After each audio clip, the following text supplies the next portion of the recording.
When I was young, I supported Obama. I wanted him to get us out of Iraq. Then when he was elected, we had a massive economic crash. And he made it worse. The deficit went up. Well, I learned that Ronald Reagan had to deal with an economic crash. And he improved it. You know, Ronald Reagan brought the greatest economic growth in American history. Did you know that, Democrats? Ronald Reagan. Yeah, but we can look, take a look. See, Ronald Reagan brought the greatest economic growth. Oh wait, the deficit went up under Reagan, and it dropped under Obama. The crash was Bush's doing. So, you really think the Republicans are out to get for your best interest? That they actually care about the deficit, about the economy? They don't. They care about making your rich friends richer. This whole walk away movement, it's a trap. The people who started this movement are setting you up for a trap. The Republican Party is insanely corrupt, and it's the party of hate. Now, I hate the Democratic Party, and I fully welcome walking away from the Democratic Party. They're part of the problem. They help the Republicans with their corrupt deregulation and whatnot. Want to know why? Because Bill Clinton sold the Democratic Party off to the people who owned the Republican Party. It's not because, the Democratic Party is the party of Andrew Jackson. No, they're not.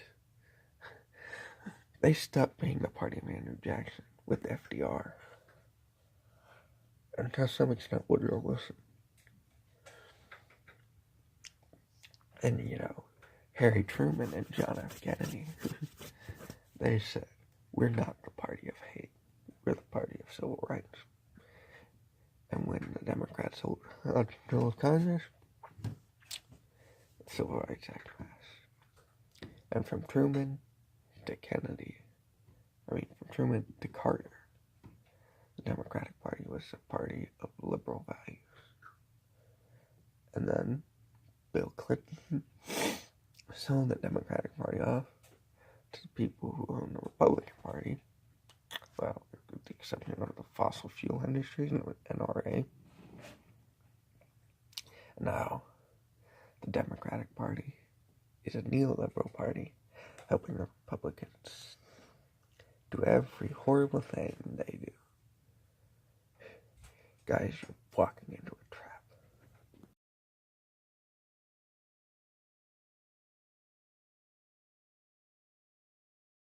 Today's Republican Party says that the smarty of small government and less taxes.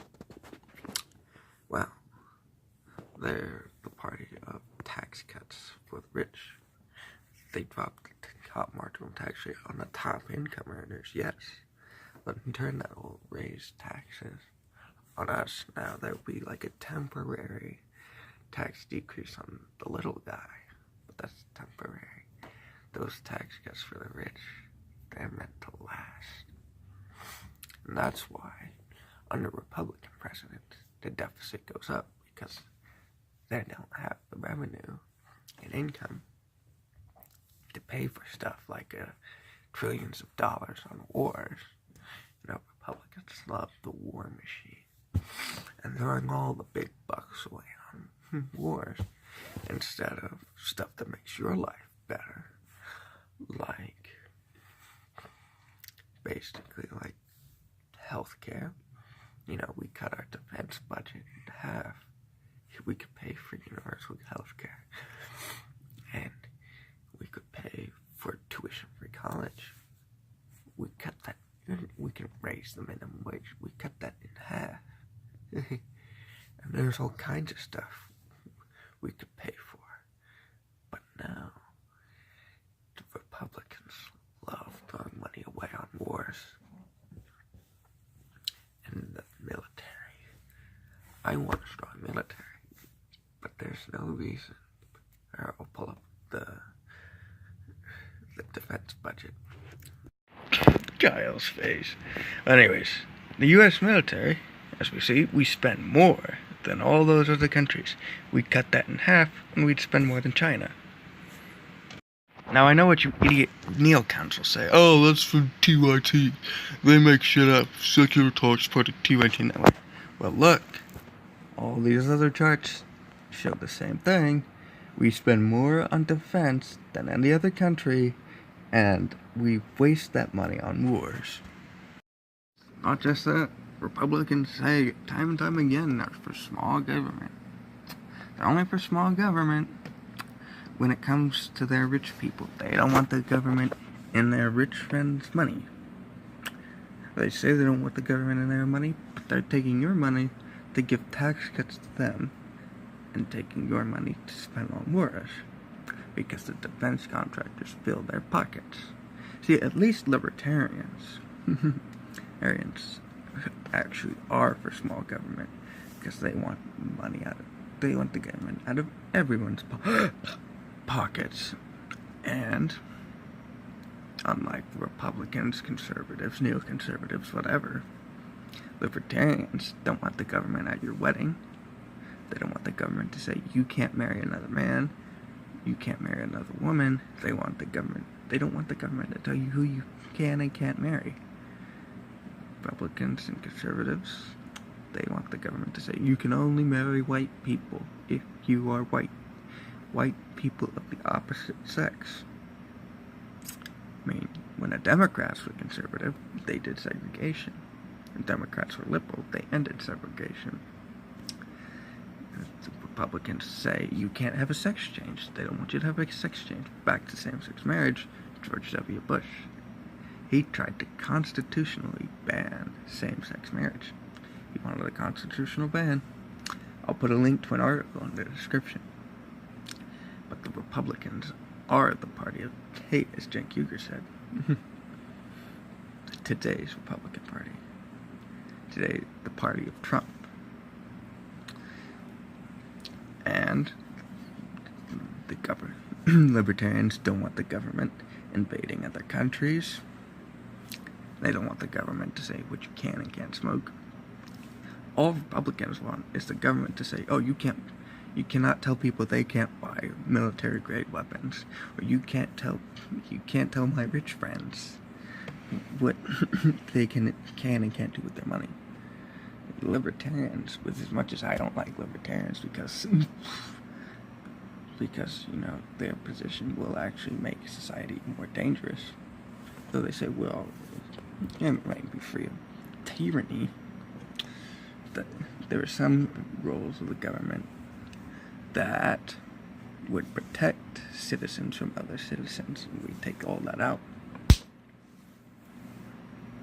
we get more chaos. At least libertarians are consistent. I'll do another video on libertarianism and my qualms with it. But hey, they give them credit. They actually support what they say they support. Republicans and conservatives? No. Now let's go back to what economic failures Republicans are. Every time they do their tax cuts, it leaves our economy with massive deficits and triples our debt. The debt increases under Republican presidents faster than Democratic presidents. The debt deficit rises. Also, productivity increases while wages remain static. That's been the same for the last 38 years. Because neoliberals are no better than conservatives and neoconservatives and libertarians when it comes to economics. And so, you see those rising deficits, someone will say, oh, well, the Democrats had control of Congress. When the Republicans passed it, when Reagan and the Bushes passed their disastrous tax plans, The Republicans had control of Congress. The Democrats took control when those plans failed. But during most of Reagan's presidency, the Republicans had control of the Senate, so the Democrats in the House had to appease the Republicans in the Senate. Also, Reagan gave birth to the neoliberal Democrats. The Democrats were so scared, so shitless by Reagan, they decided we're going to be just like them. And as you can see with Clinton repealing Glass-Steagall, the crime bill, etc., he helped Gingrich pull off his right-wing agenda. Clinton was a wolf in sheep's clothing. Now Clinton had to do a tiny bit to appease the middle class, to basically keep the middle-class Americans voting Democrat. So his first 2 years in office, he did some things that helped the economy. But the big reason the deficit and whatnot dropped under Clinton was the tech boom. Obama did some corporate half-measure regulation to help the economy. Yes, but it's corporatist neoliberal policy, not strong progressive liberal policy. Also, you know something? I'm not the one saying that the Republicans are part of the problem. UN agrees with me. Now, I will point this out. You think libertarians would make a difference? No. If we had an open party system, the Libertarian Party would also be a bought and paid for party. You'd basically have free bought and paid for parties. And then the progressives would do what Henry Wallace did to the Democratic Party and Theodore Roosevelt did to the Republican Party. They'd leave and form the Progressive Party. I think the Green Party is the Progressive Party. I know they support progressive causes. Well, anyways, Theodore Roosevelt, when he saw that the Republicans weren't supporting progressive causes, he left the party. And Henry Wallace did likewise to the Democratic Party. People say that wasn't a switch. How come the first Progressive Party was a splinter from the Republicans, and the second was a splinter from the Democrats? Henry Wallace wanted to basically form the Progressive Party to get the Democratic Party to move left, just like Theodore Roosevelt did the Republican Party to pressure it to go left. The difference is the Republican Party went right with Nixon and whatnot, and the Democratic Party did go left with Kennedy. UN blames Republicans for America's growing poverty, and they are right to do so. They are the reason we have massive deficits, massive poverty, productivity increases while wages remain stagnant. It is their disastrous economic policies. And the neoliberal Democrats help them out with that. It is the progressive Democrats who fight them, and progressive independents. Republicans are part of the problem. The Democrats, they had control of Congress. It's their economic policies that cause crashes and create deficits. Really, I don't know what state I live in. I live in Kansas. And I lived through the Brownback and Sebelius administrations. The economy was better under Kathleen Sebelius and her lieutenant governor when she took an Obama position than it is under Sam Brownback and Jeff Coyler, I think is his lieutenant governor's name. Anyways, I know Brownback because he's the one that made my school district shut down Mission Valley and Antioch, and we sold our textbooks. All these budget cuts to education from the Brownback administration, they're causing all these deficits because Brownback does his tax cuts for the rich that create deficits in Kansas and increase the Kansas debt, and that ends up affecting the national debt. But as you can see, it is Brownback that's causing all the massive deficit problems in Kansas. It's his stupidity that is making Kansas poor and less prosperous. In fact, Sam Brownback was the second most unpopular governor during his governorship, second to Chris Christie.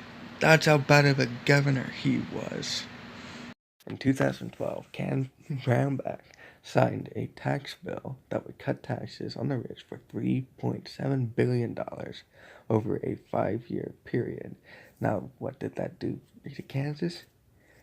In 2014 to 2017, Kansas received a $715.1 million deficit.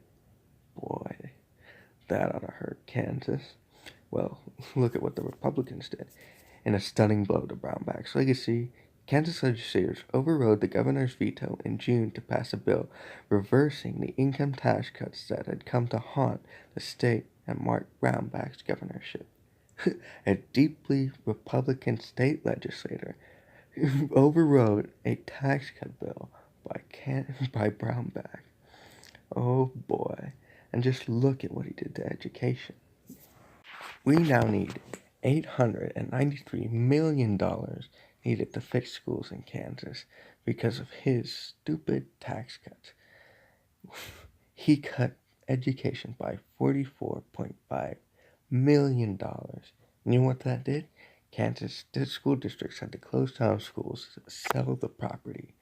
I went to school at Shawnee Mission East, and when they closed down Mission Valley Middle School at Indian Hills, all those Mission Valley's kids overpopulated Indian Hills to the point where the administration had to set up an upstairs case and a downstairs case and then construct on Indian Hills to make it bigger to suit the Mission Valley kids.